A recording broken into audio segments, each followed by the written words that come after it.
Donald Trump and Ben Carson in hot water over Muslims and Islam. Let's look at what they said and have a little bit of a reality check here.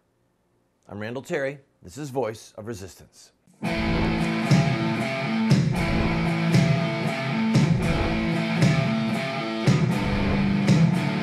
Those who forsake the law praise the wicked. Those who uphold the law resist them.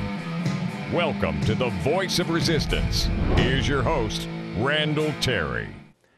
It is sometimes almost comical to watch the George Stephanopoulos and the media elite deal with something like what happened with Donald Trump and the questioner from New Hampshire.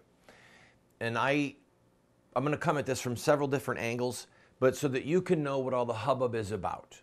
I'm going to play the entire clip of what happened between the questioner and Donald Trump, and then we'll go from there. From White Plains, amen, okay? We have a problem in this country. It's called Muslims. We know our current president is one. Right. You know he's not even an American. We need this birth question. certificate, This man. question. But anyway, we have training camps growing where they want to kill us. Mm-hmm. That's my question. When can we get rid of We're it? going to be looking at a lot of different things. And, you know, a lot of people are saying that, and a lot of people are saying that bad things are happening out there. We're going to be looking at that and plenty of other things. All right, so Donald Trump is in hot water because he did not defend the president and say, oh, no, wait, no, stop, sir. Obama's not a Muslim, Obama's a Christian. Now, the reason that that's critical is because that's what John McCain did way back in 2008, all right? John McCain interrupted somebody and said, no, he's not a Muslim, and defended the honor of Barack Obama, Barack Hussein Obama, by the way. And Trump should have done the same thing. So George Stephanopoulos, these people, they're coming unhinged. Why didn't you defend the president? And Trump's response was, it's not my moral obligation to defend him. He can defend himself. But more importantly, that throwaway comment from the guy, if you listen to the clip of the questioner, he sounded like a good old boy from New Hampshire. Yeah, amen. He was saying something about where he was from, and amen, and you know, it was kind of endearing. And people were smiling and laughing.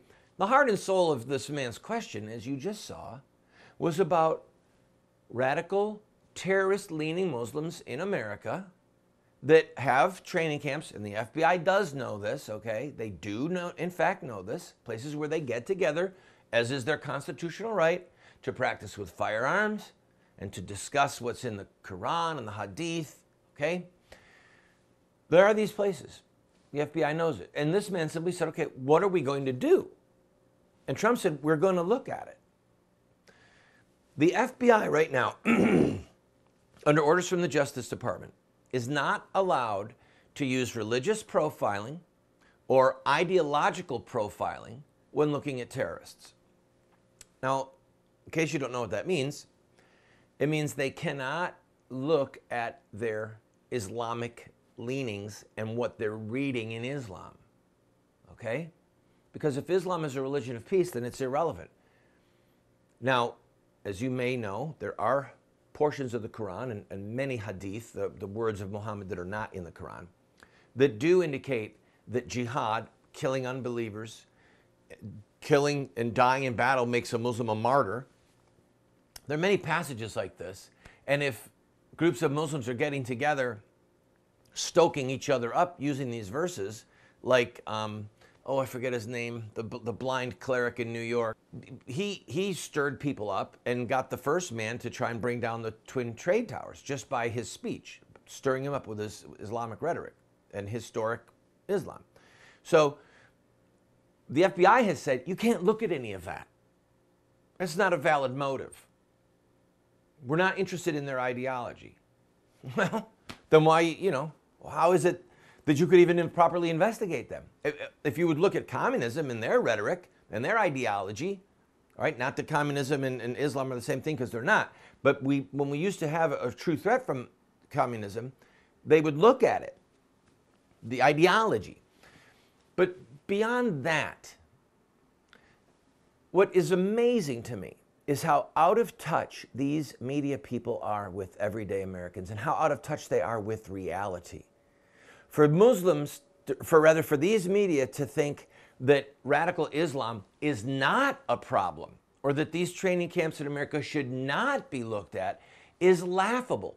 Only George Stephanopoulos, only some of these insiders in New York and in Washington, D.C. could take themselves seriously and mock Trump for suggesting that we need to look at these camps. And regarding whether or not Obama is a Muslim, I think he's probably not, but there still is a question in my mind, and I'll explain it why later. And later in the program, we're going to play a montage of clips that somebody put together on YouTube, great job, about Obama's defense of Islam. So stay with me. Ben Carson in the next segment, getting in trouble. And one other thing about the media. People in America, not everyone, but many people in America are so sick of the media elite that when they jump on Donald Trump for nonsense like this, what happens? Trump's numbers keep going up. Even since the debate in which, evidently Carly Fiorina won, now they're saying Trump's numbers went up. And they're going to go up over this Islam thing as well. Because he does recognize that there is a problem with fundamentalist Islamic jihad. There's a problem. If you don't think there's a problem, go live in Pakistan or Afghanistan for a while. See if you even make it back alive.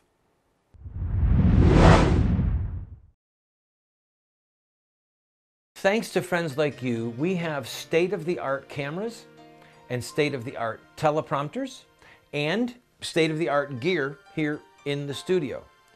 We have one big need, however. We have not yet been able to upgrade our computers. The computers that we use for a television broadcast or to create a documentary are not like the kind that you can just go buy at Best Buy.